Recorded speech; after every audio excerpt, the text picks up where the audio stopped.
And we are live, y'all. Welcome to the stream. I'm Wolfie, and today we are going to talk about the 49ers defeating the Dallas Cowboys. Let's go. Then we're going to check out some PFF grades of some rookies or just players in general in the San Francisco 49ers that we could just get some reference on. Like, hey, I think this player is doing great. Does PFF agree or disagree? We'll see. We'll find out.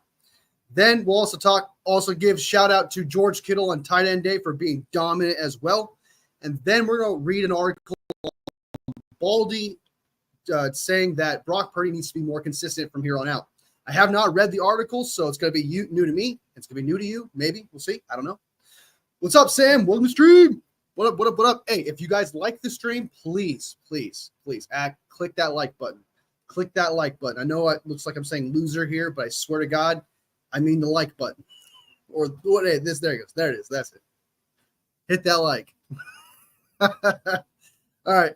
So let's go ahead and jump right into it. We're going to talk about the San Francisco 49ers defeating the Dallas Cowboys and how freaking excited I am that we got the dub and what it means for the team. What up, Papa J in the house? What up, OG? What up? Hope you're good. Hope you're good. You guys may need to forgive me. I had maybe just one little too bit of an edible, but I'm still here. I'm good. We're good. Just giving you guys a heads up. If I suddenly start talking, then I forget what I'm talking about. You know where I'm coming from. I need you guys to support me. I need your help. Get me on track. All right. So the 49ers defeated Dallas Cowboys. What does that mean?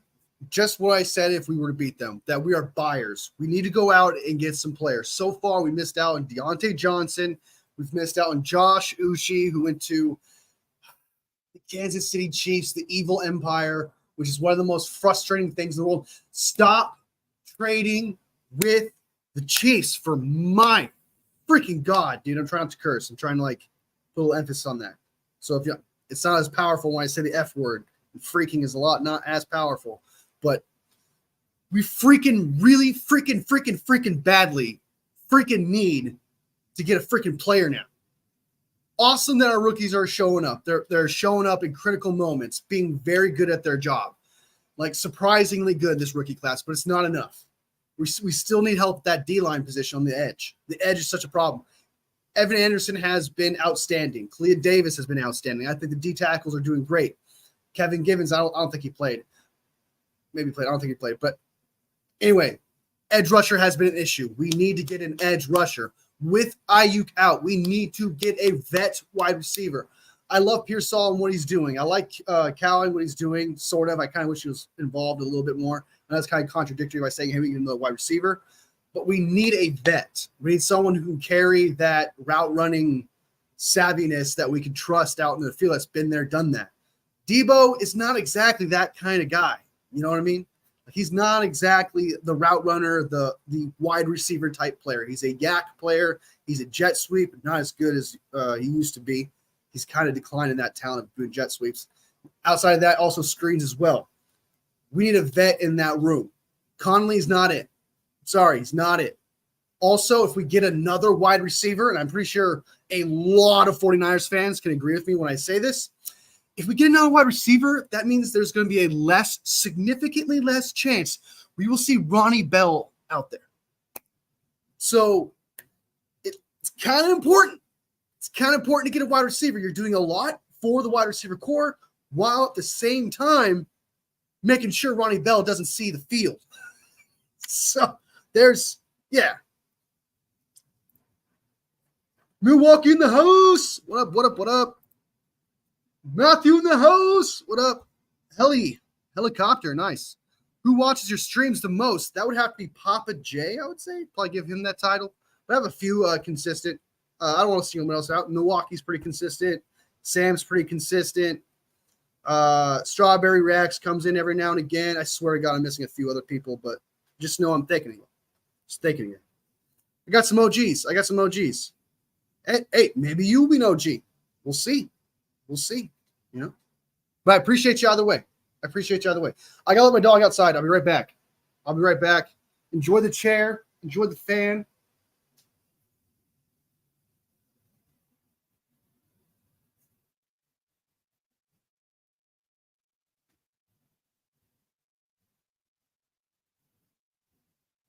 All right, I'm back. Now, I got to say, I've had that fan before this channel, so I guess you could say this fan has been my number one fan. That's right, I did that. Yeah, that's right. Dad jokes. I got them. All right, there we go. Here we go. 49ers defeat the Dallas Cowboys 30-24. Like I said, I just talked about them. They need to be buyers. They need to go out and get themselves a nice wide receiver. They need to get themselves a nice pass rusher. O-line has been better, but McKivitz is still ass. Brendel, in my opinion, has still been ass. There's still issues there. And I know offensive line is rarely becomes available, but if it does, the moment that a wide receiver, an offensive lineman becomes available for a one-year rental somewhere down the line, I don't know who. I can't really think of a player on top of my head. The Denver Broncos got Bowles. We could probably trade for Bowles and have him play right tackle because I think he's got 1 year left, no guarantees. I think he's like $60 million in cap hit is what it would be to trade for Garrett Bowles from the Denver Broncos. But again, I don't know if they would trade him. Sean Payton's an ass. Probably wouldn't want to help any team. So yeah.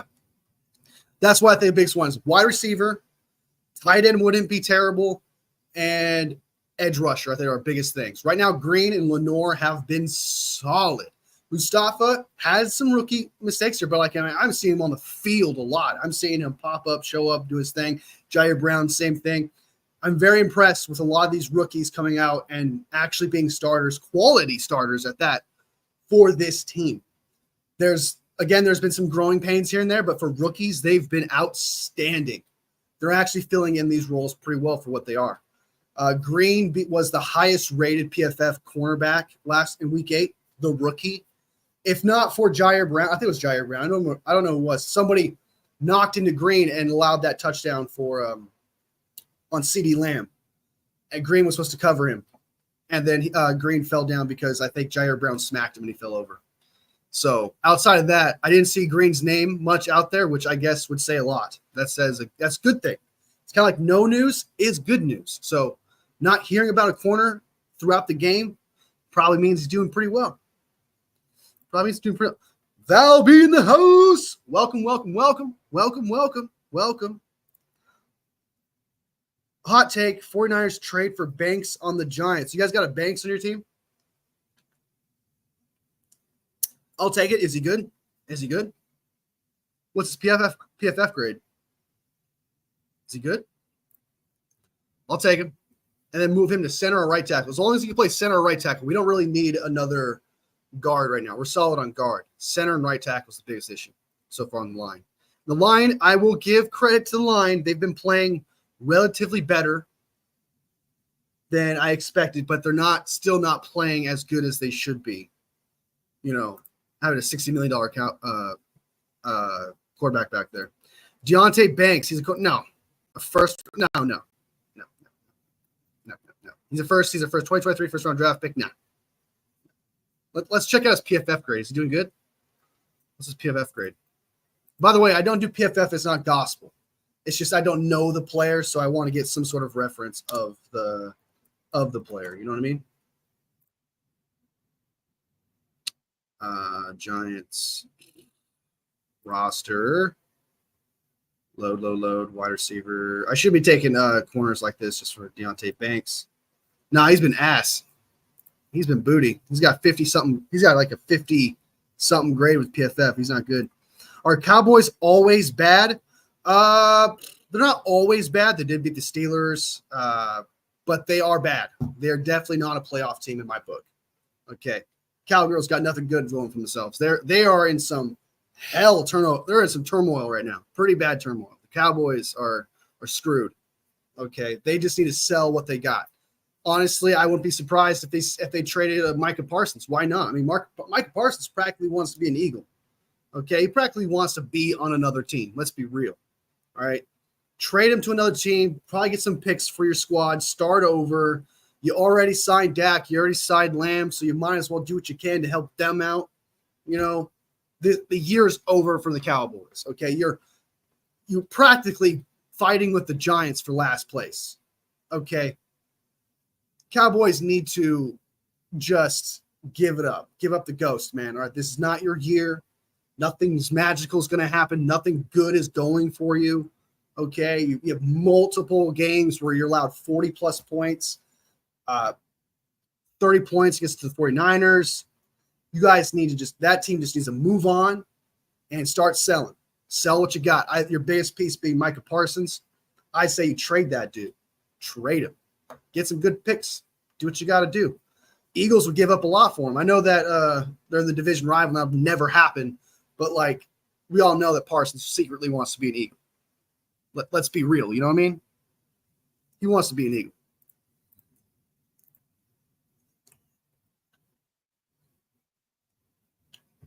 So, anyway, let's go through the players real quick and try to get some shout-outs to some players. Let me bring up the screen so we can see how well some of these players did and think to ourselves, did they play as good as their stats show? Did they play as good as their stats show? All right, here we go. Brock Purdy, 18 for 26, 260 yards, a touchdown. First half, not so great. Not so hot. Let's be real. First half was shaky. Was very Kansas City Chiefs-esque. Overthrowing wide receiver. Some people want to blame Deebo Samuel in that fourth down play where it was on the cut.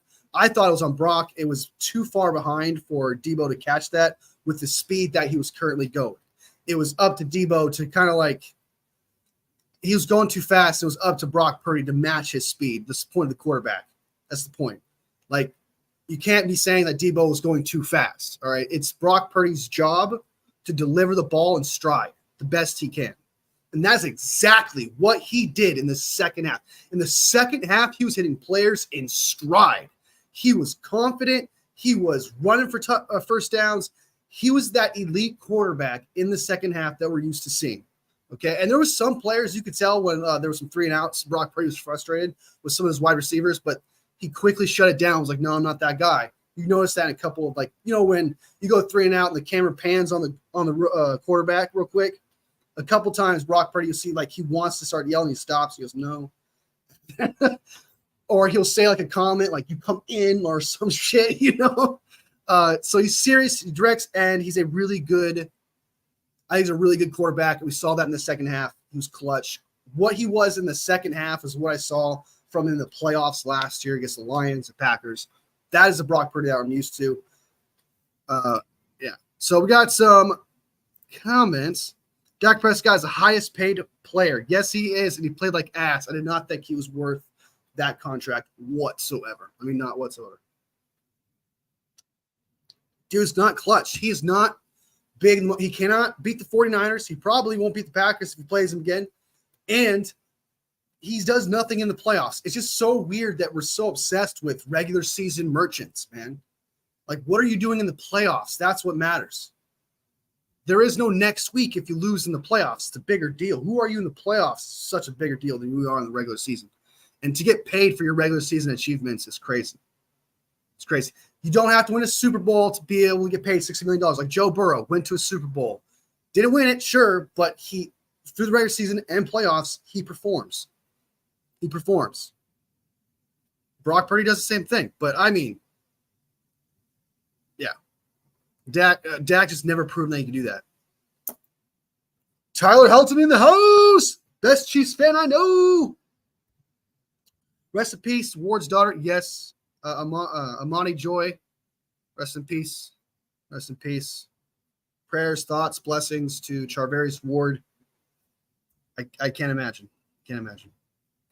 Hey, Val. Hey, we're showing some love. That's what I like to see. That's what I like to see.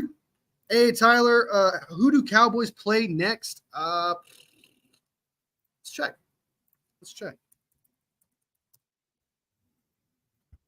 Tyler says Dak is a bum. I agree. He's a bum. He's a bum. I would say I wanted to make a joke like he was a bum, but he's like middle class while they're like Brock's rich. And so, you know, like I was trying to put him in a tier there, but I was like, that's kind of stupid. All right, so they play the Falcons next. Then after that, they play the Eagles. I'll share the tab. I'll bring it up. All right, the Cowboys play the Falcons, the Eagles, That's a loss against the Falcons. That's a loss against the Eagles. That's a loss against the Texans. That's a loss against the Commanders. That's probably a W there for Giants. The Cowboys, I got a strange feeling they're going to win this game. I don't want them to. Obviously, I wish all of them go out, but I got a feeling this is going to be a W for them. That's a W for them. The Bucs, that's a loss. They'll have Mike Evans back by this time, and they still performed really well without Baker Mayfield. Still performed really well without Chris Godwin and Mike Evans. So that's a loss. So yeah, this team is gonna be ass for a while. That's what I predict. Dak is a bum. Cowboys suck. Playoffs value. You really hate the Cowboys, man. you share my passion, but it seems like you got a little more animosity. Let's keep talking about how shitty the Cowboys are. You sound like me when I lived in Washington State and I was just surrounded by Seahawk fans. God, it's brutal. Next up, the 49ers just breed running backs left and right. And you know what? Give a shout out to Kyle Shanahan for finally figuring out the running back solution in the third and fourth round. He has the worst luck in the third and fourth round when it comes to running backs. He figured it out. He solved it. He got it done. He got Isaac Guerendo. Isaac Guerendo looks amazing. I mean, absolutely amazing. He's only going to get better from here on out. That is incredible how well he's playing. He's got 14 yards, 14 carries, 85 yards, 6.1 yards a carry and a touchdown. Isaac Guerendo with the high IQ play to get down, to just slide and not get that touchdown against the Cowboys. This guy, I'm super excited about Guerendo. Strawberry Reacts guy. Big shout out to him. I couldn't be more excited to see more Guerendo. I do kind of feel bad for Mason because this was his opportunity. And I do think he showed something. I think Mason wanted to play. He wanted to go out there and show that, hey, I'm this guy, but he's hurt. He's playing hurt. With Guerendo, what he's doing looks solid. What will he do against a better defense in the Bucs? We'll see. Because the Cowboys let's be honest, their run game isn't the best. Their run defense for the Dallas Cowboys is not the greatest. So we need to see the consistency for Guerendo, but there is an excitement there. Mason, I still want to say Mason's better than Guerendo, but if Guerendo can keep replicating what he did against the Cowboys week after week after week, I kind of want to keep playing Guerendo over Mason once Mason's healthy.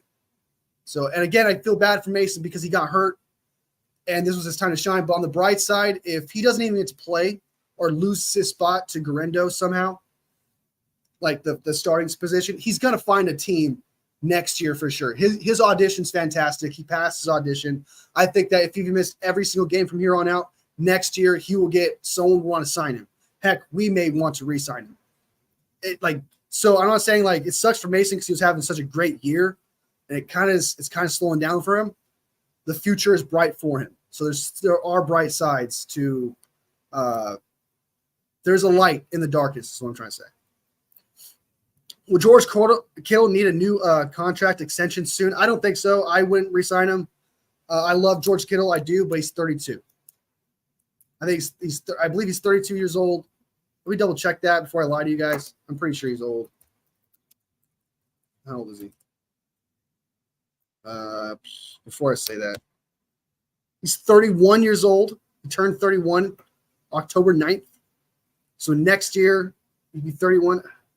I don't know. I'm not the. Let me look at his contract. I think his contract. I looked at it not too long ago, and over the cap, George Kittle contract details. Yeah, in 2025, he's through contract in 2025. Then in 2026, he'll be 33 years old. So I don't think we'll look into a contract extension until the end of this, till next year. I don't think. Because right now he's got no guaranteed salary, but he's still signed till 2026, then 2027. Sorry, 2026, 2027, 28, all void years. So. Ugh. Can't wait until Isaiah Pacheco and Kareem Hunt is going to be fire. Hollywood Brown's back soon and more players. I know you guys are going to reload. You know, you guys were successful with your injuries, and now you guys are about to reload. It's crazy. Like, give you guys just take the trophy already, for fuck's sakes. Just take it. What up, Yankee Sports? Sorry about your team, man. Sorry about your team. Not doing so hot right now. Are you guys down 0-2? 0-2 right now, right? Down 2 games. I'm catching on TikTok every now and again. All right, so that's let's keep talking about the players. So, but to answer your question, I don't think we do it until after this year. If we're going to resign, extend George Kittle in any way, we wouldn't do it until after this year, for sure. But yeah, Mason, still feel bad for him, but Isaac Guerrero, stud. I love what I see from Isaac Guerrero. I love what he brings. Super excited about him. Now it's just up to him to make it consistent. He has to do that. The Cowboys' run defense is not good. Let's be real. So we need to see what he can do against the Bucs, and the next week after that, if Mason can't play. If Mason continues to get hurt and can only play limited snaps, we'll see what Guerrero can offer against other defenses and against other looks. By the way, Brock Purdy, 7 yards of carry and a rushing touchdown. Brock Purdy is a stud muffin, dude. Absolute amazing second half. Loved it. It was vintage, like the elite side. In that second half, we saw elite Brock Purdy, and I loved it, man. He was hitting players in stride. I started getting more confident as he was throwing the ball. It was a beautiful thing to see in that second half that made just everything like, okay. What was really funny is that previously in that game, somebody came into the live and was like, after like Brock, and it was at the halftime, and somebody said Dak over Brock, and I was like, no, dude, not at all. And then what do you know? In the second half, just completely obliterates Dak Prescott in that freaking game. So Brock Purdy's the man, dude. That's my boy right there. All right. He's going to have a couple of weird games, man. But you know what? 14 of them, 15 of them, you can count on it. You can count on it. All right. And then you got Pearsall with the rushing play. That was a great sweep. Somebody said, I can't remember who it was, hey, is he going to take Debo's role? Possibly next year. That's going to be a big thing. Kyle Shanahan. I'll get into Pearsall on the wide receiver when we talk about wide receivers in a second. We got comments here. Yeah, I know. Oh, you're 0-3? Oh, brutal. Oh, buddy. It's possible you can come back. It's happened before. Oh, I'm sorry, man. That sucks. I'm sorry, dude. That sucks, dude. That sucks. But believe, dude, I'm an LA Kings fan, the hockey team, and we came back from 0-3 before. All right, you guys can do it too, okay? I believe in you. You could do it. You could do it. 3-0, one game with tonight. Let's go, Dodgers. Yeah, man, mad for you, dude. That'd be dope. You just got like nothing but good shit happening around you, bro. You must be walking around with a pep in your step like 24/7. Bang, bang, Niner gang. I'm calling you right now. Kansas City Chiefs win a Super Bowl game. My Dodgers. I know you guys are just gonna have that's just a crazy situation to be in. John Jones, fly Eagles fly, will spank that booty again against two. I know you're not taking 104 Niners. I ain't know we ain't taking 104 Niners. Because last time I checked, 44-19. Sorry. Allergies. All love, though, man. All love, though. I look forward to us playing again for sure. I love that rivalry. I love rivalry games in general. Like the Cowboys game, I do hate the Cowboys, but what makes it awesome is that it allows the community just to get a little bit more involved. You know, you see a lot more friendly shit talk. You know, it becomes like an event, if that makes sense. So I love when we face the Eagles. I love when we face the Cowboys. I love it when we face the Kansas City Chiefs, just because it is that big of a deal, how eventful it becomes. Eagles are sucks. Your bang bang Niners. Eagles fans, you know you went home in the playoffs by them birds without a quarterback.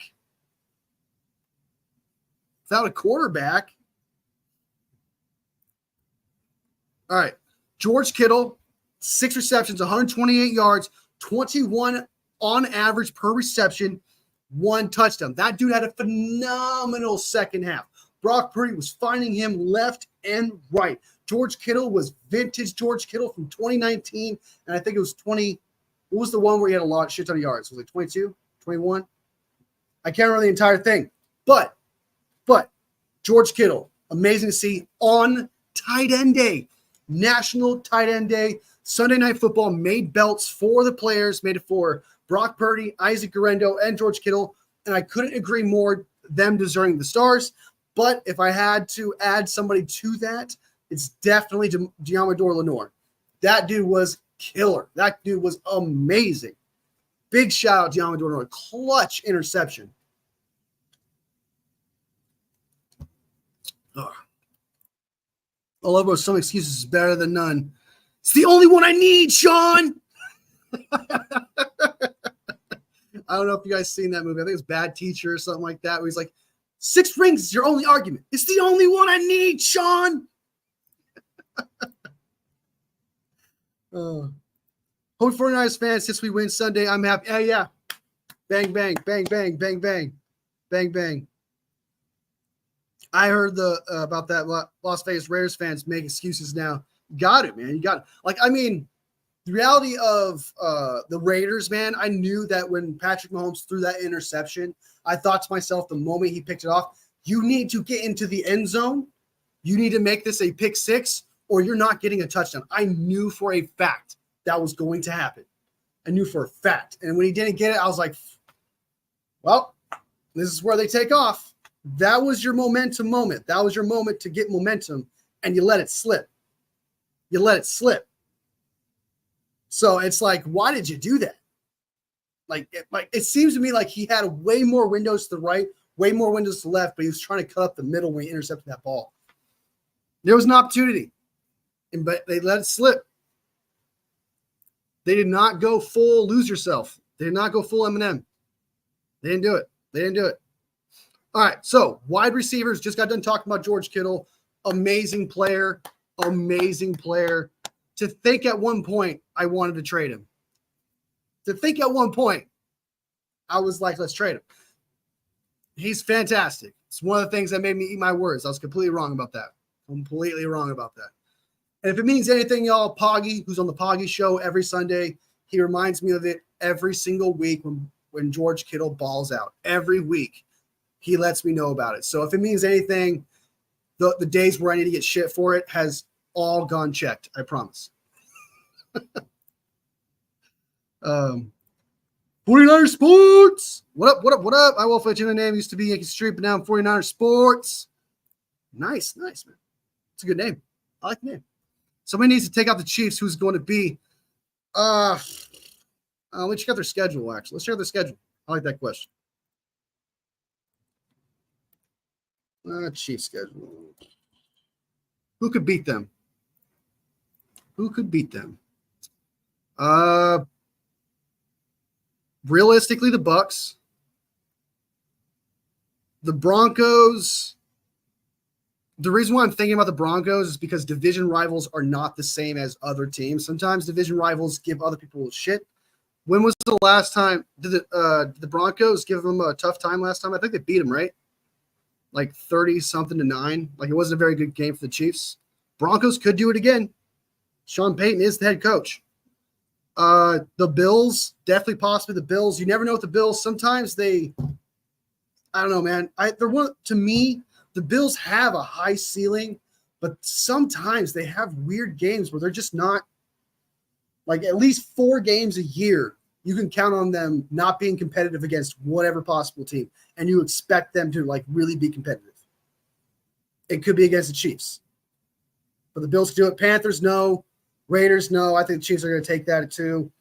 Chiefs are going to beat the Chargers. I'm not that big faith in Chargers. Depending upon how well Jameis Winston plays, that defense stepping up, having belief again. We all know that having belief again can change the game. If the Browns go on a run and it becomes serious, look, this could be a serious game. I'm not lying. This could be a serious game. Texans, you got CJ Stroud. He's not doing fantastic this year. His rookie year is better, but this year, not so much, but he's still great. That, I would still say, on the top of my head, I still got Chiefs. Against the Steelers, I don't think Russell Wilson's any good. Sorry. So I think either the Browns, depending upon the situation, Bills, Broncos, and Bucks could possibly stop them. That's who I got. That's who I got. Made the Buffalo Bills last year. The Cowboys, no, dude. Dun, dun, dun, dun, bam. No. Cowboys got some problems. Cowboys need to rebuild. They need to sell. They need to start over. They need to do something else. Okay. They need to go hire Ben Johnson next year or Bill Belichick. Mike McCarthy's definitely fired. He's gone. That dude's gone. That dude is gone. Houston Texans versus Kansas City Chiefs will be fire. Fire. It's a good game. That's actually not wrong. That's a good game. Will Chiefs ever lose a game this season? They got Mahomes and Andy Reid, man. Anything is possible. They got the best head coach and quarterback duo in the league. It's possible, man. It's possible, especially considering they're getting a lot of quality players back in the second half of the season. So it is definitely out of all the teams. Well, I guess there's only one team, but so I don't know what I'm saying there. But I mean, you could definitely see it. You can see them pulling it off. I mean, as long as you got an elite, the best head coach and best quarterback in the NFL, an elite defense, why not? Why not? You can be watching the Commanders. Jaden Daniels, man, MVP run right now. He's on an MVP run. Look out. Look out. Look out. 49ers can win the division still by a landslide if they start winning a lot of games. Yes, they can. Getting a lot of players back, getting CMC potentially back against the Bucks. That's great news that we've heard. Like, there's a lot of faith, a lot of belief, there's a lot of hype of Christian McCaffrey coming back against the Bucks, which is crazy because, again, you're missing a lot of time. But if there's any player that can miss preseason, training camp, in season, and just kind of hit the ground running to at least a good standard, a good, not great or elite standard, but a good standard maybe until he gets his feet under him, is Christian McCaffrey and maybe Trent Williams. Those are the two players I probably would trust the most to miss time and still perform at a good level coming back. So 110%, man. I do think the 49ers can win this division. It no longer, I think a lot of people were down because the San Francisco 49ers were, they had the expectations that they were going to go to the Super Bowl, NFC Championship. There's this hype that we were still good. The Super Bowl hangover is stupid. Man and Curse is stupid. We had this expectation. And now that expectation has been ripped from us. So a lot of people are just negative. They're not feeling it. They feel like that everything is gone and it's over, when it's like, nah. We won at key moments. We won the Cowboy game when we need to. Losing to the Chiefs was a reality. That was definitely a possibility. Even if we had the squad that we thought we had, there was still potential we would have lost to the Chiefs. So that was just a reality. Losing to the Cowboys would have been a new expectation of, okay, this team doesn't deserve to go to playoffs. This team doesn't deserve to win. But we beat the Cowboys. Yeah, we gave up a lead to the Cardinals and the Rams. You know, that happens. They're division rivals. So I just think that this team still can hit the ground running on the second half of the season, especially considering the trend is for this team. After the bye week, this team becomes amazing. This team picks itself up from whatever hole it was in and instantly becomes this elite team constantly all the time. So we are going into this bye week, beating the Dallas Cowboys. We're 4-4. All the hype is towards us. All the momentum is towards us. If we can just dominate the Bucks and go from there, the ceiling's high for the 49ers. There's a lot of hype right now. Do I think the expectation is back at the NFC Championship? Do I think the expectation is at the Super Bowl? No. Oh my God. Yes, am I back? I'm back.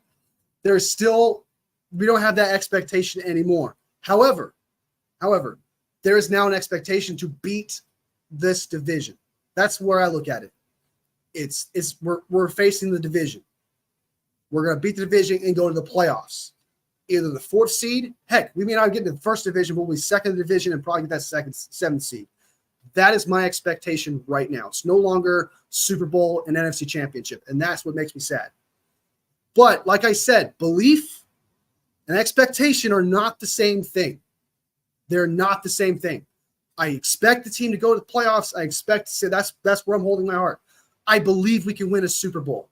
I believe this team can pull whatever it did in the previous playoffs, the playoffs before that, and continue to do what it does in this upcoming playoffs. I believe this team can win a Super Bowl as a 4th seed or 7th seed. A 4th seed has won a Super Bowl. Not every 1st seed wins Super Bowls. Not every 2nd seed either. So I believe this team can still win games. I believe this team can still win a Super Bowl, but my expectation is wild card divisional round. That's where I got them. But I have faith that this team can hit the ground running after the bye, because beating the Cowboys was a big deal. We also, one big other thing, man, we absolutely need to trade for a player, be it pass rusher or wide receiver. Those are holes. Wide receiver, yeah, Pearsall's getting some reps. He's great. He's still a rookie. He's going to make some rookie mistakes out there. Cowan hasn't really got that much reps out there. We got Collins aging. Juwan Jennings he's still fantastic. I'm not trying to discredit him when I say this, but Juwan Jennings is not a separator, right? We need a vet route runner. And that's why I'm a little bummed that we missed out on Deontay Johnson, especially for how cheap he went. It was a 6th round pick in exchange for a 5th round pick. That was it. For next, not 2026, 2025. We need a pass rusher. We need a wide receiver. A tight end would be cool. I wouldn't mind getting a tight end somewhere out there, and an offensive lineman. Because Mustafa's fantastic. Jair Burns doing great. Ronaldo Green against the Cowboys had a 91. What was it? Green, where's it at? I wrote it down. Swear to God. All right, 91.3 grade versus the Cowboys. Green is turning out to be fantastic. So if we could just fill these holes, get a little bit better at these holes while getting Christian McCaffrey back, then a few weeks after we get Greenlaw back, maybe even Jake Moody back, but even though Anders Carlson has really been stepping up, he's been pretty good, he's been clutch. A lot is going, winning that Cowboys game really altered a lot. It flipped a lot. It was a huge victory, because losing that game, we're sellers. If we lost that game, especially with that defense giving up those points in the second half, Jesus Christ. But I digress. Losing that game would have made us sellers, and we're not the team, and we can't win a Super Bowl. We're not going to win games in the playoffs. It's just not there. Winning that game showed that we had fight, showed that we could finish a game. We can complement each other. It showed that we have momentum now. It wasn't a lousy win. It was a great win. This is it. This is our time to shine. I'm calling now. Maybe the 49ers are going to go to the Super Bowl this year if they stay healthy. Whoop, whoop. Hey, I love the energy, man. Love it, Tyler. Thanks, man. Appreciate it. 49ers, when do they play their division opponents next? Check. I do not know. Divisional rivals. Cowboys, Bucks, Seahawks, November. Seahawks, November 17th. It is a afternoon game. It's an afternoon game. Make sure you drink your water, guys. Make sure you drink water. Make sure you drink some water. It's good for you. All right. So, who we need to lose? King Mufasa in the house. Who we need to lose? Seahawks or Rams next Sunday?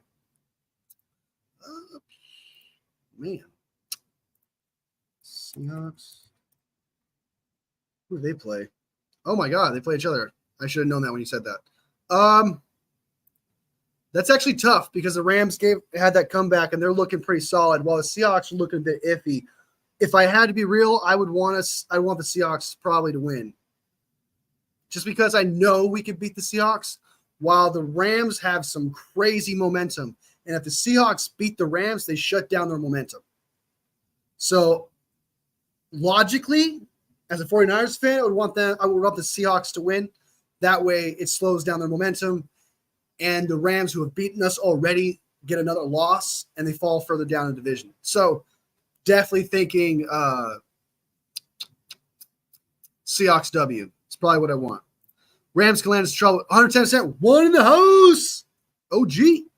I think Rams losing would be better because they're hot right now. It was slow. Exactly, man. Just we're just there, dude. We're just there, man.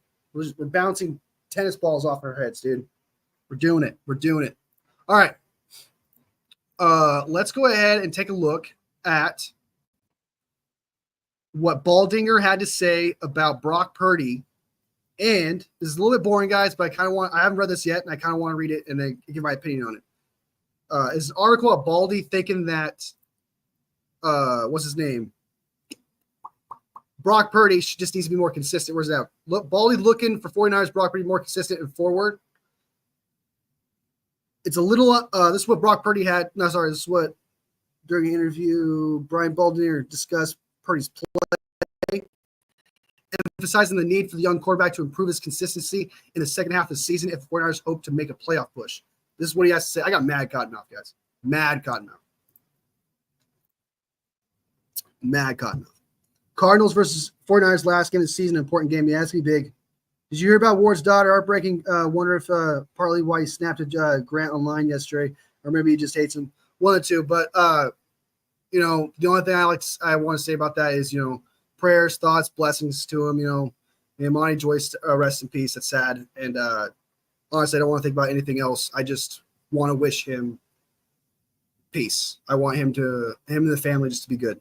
That's all I want to say about that. I don't want to talk about like who he is and what he went through. I just want to just say, I hope you get better, man. It's terrible. I hope you get some peace, and I hope Armani Joy is in peace too. That's all I want to say about that. 49ers can win anything with a healthy roster. Yeah, their healthy roster is fantastic. You know, if Ayuk was able to play the training camp and preseason and in season collectively, I think Ayuk probably would have been a better player, which attributes to his health, I think. Same thing with Trent. If Trent was missing out, he'd probably be a better left tackle than he is right now. If McCaffrey hit the ground running, yeah, I would agree. I would agree. If we can, if this roster can get back to normal form, if Greenlaw can be back to normal form, this team will be dangerous. But that matters. That's a huge if, though, because you're asking Christian McCaffrey to hit the ground running with his bilateral Achilles tendonitis. You know what I mean? You're asking a lot.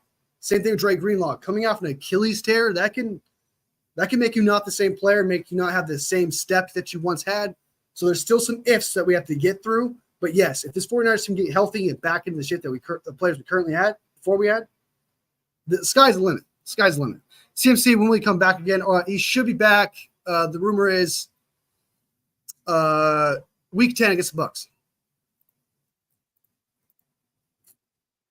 The Ravens stole Deontay Johnson from us. Ravens, we were not that needed wiser, but it would have been nice. I thought it was a big deal because right now, Juwan Jennings, I think we needed because Deontay Johnson's a burner, while at the same time a pretty good wide receiver. I love Juwan Jennings, but he's not a separator, you know. And Pearsall and Cowlinger have to go through some growing pains. I hear you, Eldon. I hear you. All right, so this is what Baldinger had to say about Brock Purdy. It's been a little uneven. He's obviously missed some throws that we think we should make. That's true. He has been saying that plenty of times in his press conferences.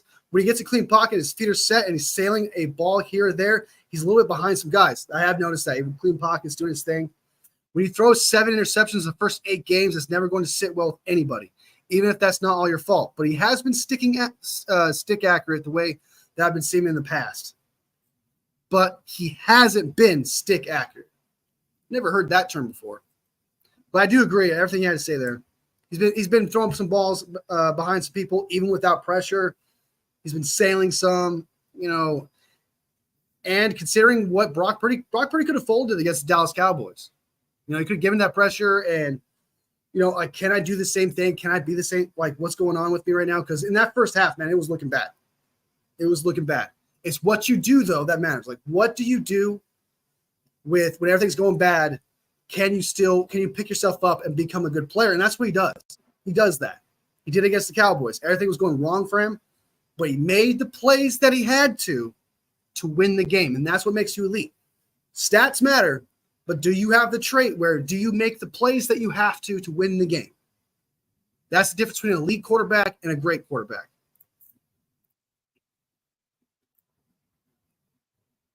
All right. but he's still getting the ball downfield. That's 110% true. He's still averaging way over 8.5 yards an attempt. He's at 8.7 right now. And anybody that's higher, 8.5 or higher, you're getting good play, whether it's catch and run or whether it's deep throws, whatever it is. I mean, you're getting explosive plays on the offense, and they're getting a lot of explosive plays in the offense, in the passing game right now. Did he repeat himself? You're getting explosive plays in the offense, and you're still getting a lot of explosive plays in the offense in the passing game right now. Kind of repeat himself there, but yeah, I mean, he's still throwing it down the field. He's not doing many checkdowns. It's true. It's true.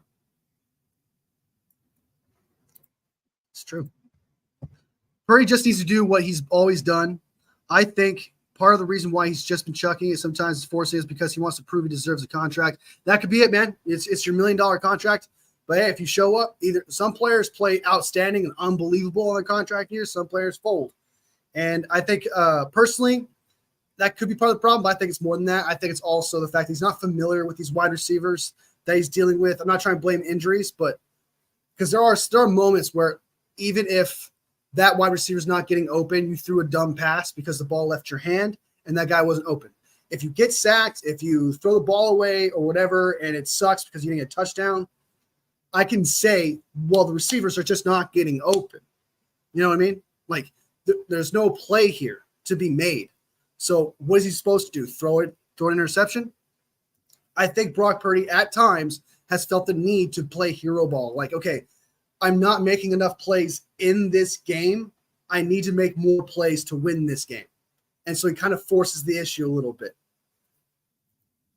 But this year, I actually thought for the most part, he's been playing amazing. I thought he's been playing great, except for the Kansas City Chiefs game. Outside of that, with what he's been working with, I thought Brock Purdy's been playing elite. I thought he's been playing great. So, yeah, just the Kansas City Chiefs game was his worst game he's ever played. That was the worst game I've ever seen Brock Purdy play in my entire life watching it. That was worse. That was worse than the Ravens game. That was worse than the Ravens game. Purdy is a beast as Val, 110%. 110%. 110%. That's my quarterback. That's my quarterback. I'm definitely taking him over Dak. 110%. Additionally, Baldinger noted that Brock Purdy is 6'1", a physical challenge at the quarterback position. He also recalled how the 49ers emerged revitalized from their bye week last season, suggesting that a similar turnaround is possible this year, just like we said. I think we could play better, and I think he could be more consistent. And so that's what I look for in the second half. That's what I agree too. Second half, Brock Purdy is a game changer. Game changer. He's done it once, I guess. If you want to count his rookie year, he did play in the second half, and he was phenomenal in that second half. However, that was kind of like his start. So I guess he's kind of known. Just not enough. It's not enough for a trend, but there's good signs knowing the fact that he's done it before, if that means anything. So the analyst is eager to see how Purdy performs against the Bucs defense. You see a lot of combination pressures, and so I want to see how they kind of pick those up and how he handles that. Baldinger concluded. I'm not talking about that. No politics. No politics. No politics. All right. So there is that. And now we're going to go ahead. And how much time do we have? 40 minutes into the live. Let's watch this video real quick. In this video, Matt Miyoko, who's a reporter for the San Francisco 49ers, a lot of 49ers fans know him, very rare of him. I respect him. I respect his opinion a lot more than, honestly, Larry Krueger, Grant Cohn, David Lombardi. I really respect Matt Miyoko's opinion. Always have. I'm glad that he made a YouTube channel. I like Matt Miyoko. I always liked his articles. I always liked his opinion, and he's got a source within the San Francisco 49ers. So, and he never seems we all know David Lombardi is a little more positive. I like David, but he could be overly positive sometimes, not really being too real with you. Matt Miyoko has been real a few times, and I really respect Matt Miyoko when he has to say. So we're going to watch what he thinks, who we should trade for on the defensive to add to the defensive line. We already looked up Larry Krueger's. We already talked about Larry Krueger's trade targets. We already talked about those. If you guys haven't seen it, you can always check out the video. I have released that. I talked about it. I go in thorough depth about can we trade for that guy. And before I guess I'll reiterate this. I guess I'll reiterate this. I don't know why, and I'll never get it, why some of his players that he thinks we should get are not realistic. For example, Darnell Savage. Great safety. Love to have him. He just signed a contract this year. That's a lot of guarantees. It's not going to happen. It's not going to happen. I don't know why.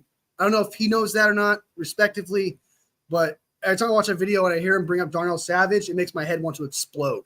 It's just not going to happen. Same thing with Tutu Atwell. Our division rivals not going to help us win a Super Bowl. It's just not going to happen. So, don't worry about it, Juan. I know where you come from. You're good. Don't worry about it. Hope BA can get better and be ready for next season. 110%, man. I recently I watched his video that he posted here on YouTube because now he's vlogging every week, it seems. Shout out to him, man. Like, I hope that mentally he's okay. I hope mentally he gets over this. I commented, you can either let this, I guess I shouldn't really give him advice. I don't think he would take my advice, but it's like, you can either let this, I can't remember what I wrote, but you can either let this break you or you can let it make you stronger. One of the two. And that's pretty much what it sums it up, pretty much what I said to him. And that's the truth. Like, you can either let all this mental battle, the mental games beat you down, or you can let it make you a stronger man. It can make you have thicker skin. You can be like, okay, if I just get through this, get to the other side, and perform again, all of this is just demons that I defeated. So it's up to him to just fight this mental war, get healthy again, get back into the off season, and start as if like you never got hurt. It's up to him. It's up to him. I hope he gets healthy too. What's the beef with Grant and Lombardi? Oh my God, I talked about that for such a long time. I'm not gonna lie to you. But I mean, I guess I'll keep it short because I want to talk about it too long because it's not my beef. And since I'm a content creator, I don't want to spin things too much. I'm held to a higher standard, I feel like. But I guess what I could say is David Lombardi didn't say any name at all. He just says, like, some people are saying this, which Grant happened to be saying that. David said, that's not true. I'm telling you the truth. You shouldn't be listening to people who are lying to you, pretty much. And then Grant took offense to that, thinking it was about him, which probably was. And so Grant snapped and started like naming David Lombardi in lives, which I don't think you should do. I think you should still keep it anonymous, regardless if it's obvious who you're talking about. But I digress.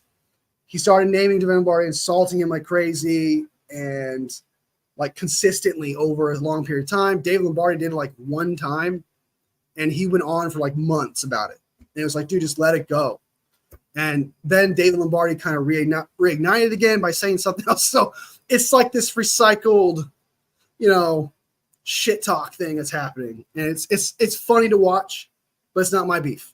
You know what I mean? It's like Real Housewives of reporters, It's like our harmless drama. I want Ojulari. I do too, man. That's like that's one of them that Larry Krueger brought up that I really want. I think Ojulari would be a great pass rusher for us. I think he'd be upgrade 110%. We should get him. Watching B highlights makes me sad now. Hopefully that's one. I know. Then you're seeing edits on TikTok of if you have time, don't let it burn, and it's showing like Ayuk being sad, being elite, and it's just sad music playing. Oh, I love it and I hate it at the same time. Like you're just hearing like all these edits, dude, of people just making these sad ass shits down in your day. Like, man, I feel bad for Ayuk. Oh shit. I think it's the end of the article there. End of that article.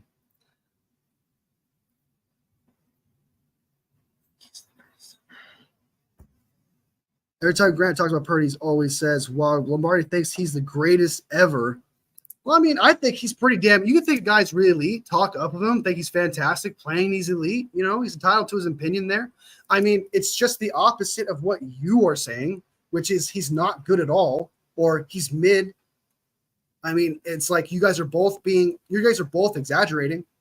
So it's fair game in my eyes.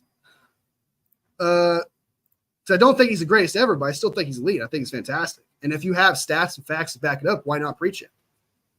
You know what I mean? But again, you guys are both, if he really is, because I can see it. I can see Lombardi like saying, hey, he is the greatest ever. He's going to probably be Joe Montana. I can see him saying that. But I can also see Grant saying, like, he's not good. He's just Jimmy G. I can see him saying that. I haven't watched Grant Cohn in a while, and I haven't watched David Lombardi in a while. Not gonna lie to you. Not gonna lie. All right, so let's go back to, I don't know how we got off talking about this. I want to talk about the rest of the squad, about how give credit to some of these players. We already got through the wide receivers. Sorry, we got through the running backs and the quarterbacks. Let me bring that up real quick. And then we'll get out of here. This was a great live, guys. We had a great conversation. Honestly, there's really no surefire topics. There's some things that we'll talk about. But for the most part, these lives, man, are just us having conversations. It's for us just to talk, community. You know, I love football. You love football. And that's all it really is, man. So if we miss something, we miss something. It's not the end of the world. You know, as long as we had a great conversation, that's all that matters to me. And I hope that's all that matters to you. All right. So I do, as I say that, let's talk about this real quick. All right. So, no politics. I'm going to have to get a mod. No politics. All right. Receiving. George Kittle, fantastic. Deebo Samuel, 4 receptions, 71 yards, 17.8. He got hurt again. Look, man, Deebo's not the same guy. Yeah, he gets plays, makes plays, does fantastic things. And look, Deebo Samuel, I love the guy, but he's not worth the contract he currently has. And I just thought that was a game of Deebo. I feel like he could have played better. There were some jet sweeps, some screens that I'm used to him just breaking. But I would see a hole that I'm like, okay, he's going to get this far. But previous Deebo, old Deebo, what he would do is he would break that expectation. Okay, this is where he's going to get stopped at the 5-yard line. And then previous Deebo would break that expectation, get to the 10-yard line. Heck, even a touchdown. Now he's not doing that anymore. He's not getting to he's not even getting to the expectation line, right? There's times, yeah, he will, but it's not consistent. I need to see Deebo's just not the same guy. You call me a Deebo hater, but he's all right. He's okay. He's okay. He's just okay to me. Grant and David are definitely one extreme to the other. Exactly. And I thought I was getting political. Yeah. It's early, but we should draft a wide receiver next year. If Deebo is traded or released, it says BA is a question mark. I agree. I think I don't remember. I believe I checked. Let me go ahead and double check that we could trade. I thought we couldn't trade. What the heck? All right. I thought we couldn't trade Deebo since we extended him last year. No, sorry, not last year, but in the offseason, we extended him. We can actually trade him next year after June 1st. Let me double check, though. Deebo Samuel contract or the cap. All right. 2025. He's got a huge dead cap. Holy shit. I may have lied. I don't think that's happening. Holy crap. Let me get this tab real quick. Calculator. Sorry, guys. Give me 1 second. All right. According to this, I'm trying to find it. Deebo Samuel. We'll lose $31 million if we trade him after June 1st. If you trade him after June 1st, according to this, the dead money is $1.4 million. And you save $10 million. No, never mind. Never mind. Take that back. I lied. There's a $10 million dead cap hit. So, yeah, I don't think trading Deebo is an option. I think he's stuck next year, too. It's a $10 million dead money if we trade him. I don't think he's going anywhere. No border sports in the house. I would like to trade. I mean, like, it would have to be like you take his contract, you take his guarantees, and we get less in return to trade him. There would have to be some sort of like quid pro quo happening here. There's no way we could just straight up trade him for like a pick or a player because that is such a huge dead cap. And I don't think this team right now, especially with Brock Purdy being paid and all that, we can't afford dead cap money. So I think we're stuck with Debo for a while. Val with the wave. What up? What up? We're showing some love. That's what I see. Hey, be sure to like the live, guys. Appreciate it. From the bottom of my 49ers heart. It goes from here to here. All right. So, yeah, I don't think we could do that with Debo. However, next year we do have $55 million in cap space with still – that's not counting rollover either. So, the rollover can be fantastic. We'll see how that goes. But I do agree that we need to find another wide receiver if Pearsall and Jacob Cowing can't figure it out. If Jacob Cowing and Pearsall turn out to be studs this year, I don't think we actually need to address wide receiver next year too much. Maybe sign a vet, in free agency. But with Juan, Debo, like you said, is a question mark. But Pearsall and Cowing, if they can show out, I think that's the answer. But right now, the wide receivers, I do, like I said earlier, I still think we should trade for a wide receiver this season just because there are question marks on Pearsall and Cowing as of now. So, do you think the Chiefs go undefeated? It is possible. They're winning games with that roster. It is possible. I think there's actually a good chance of that. But going undefeated 17 games, and if you're talking playoffs, the Super Bowl, I mean, it's only been done one time, and that was when there was only 14 games with the Dolphins. So, I mean, there's a reason why it's hard. There's a reason why it's only happened one time.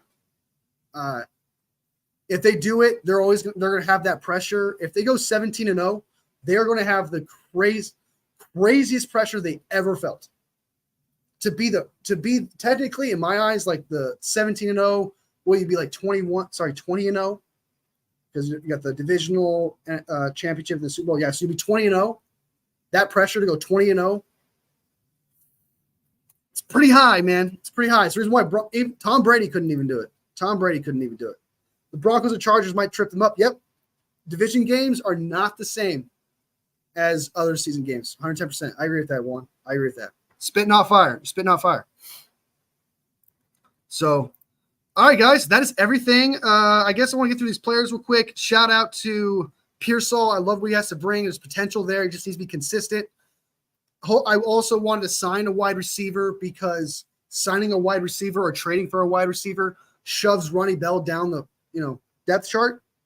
So it's another reason why I kind of wanted to trade for Deontay Johnson, just so we don't have to see Ronnie Bell anytime soon. Defensively, shout out to Campbell. He played a lot better. Shout out to Campbell. He wasn't the greatest, but he played out better. Ward with 5 tackles. John Dordenor had that epic intercept. I actually thought he was out of bounds when he jumped into that. Whoa! One little Madden jump back interception. That dude hit the Y button on time. I tell you what, that was a dope interception. Jair Brown, clutch coming in, getting that underthrown pick. Taking advantage of Dak's assness. Not in a good way.